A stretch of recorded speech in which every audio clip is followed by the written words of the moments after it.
গুরুজি আপনি কিন্তু চিন্তা করবেন না, আমি আমার রচনাকে দেখে আমি আবার চলে আসবো। আরে দেরি নয়, তুমি আপনকে হাসি মুখে বিদায় দাও।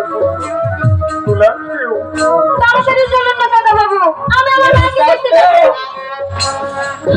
আমি বিদায় দেব, কিন্তু আমার মন বলছে রাজপ্রাসাদে হয়তো কোন একটি ষড়যন্ত্রের ঝড় বয়ে যাচ্ছে।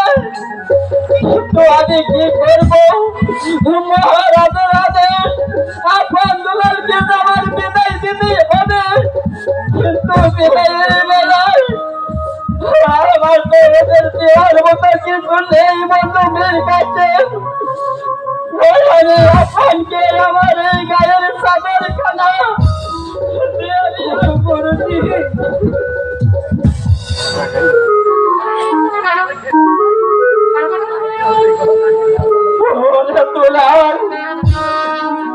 তুমি অভিমান করো না, আপনকে দিয়েছি চাদর আর তোমাকে দিলাম আমার পান ডালা।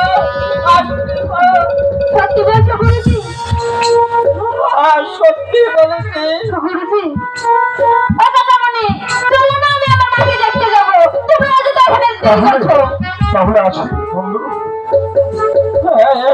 বন্ধুদের কাছে কিন্তু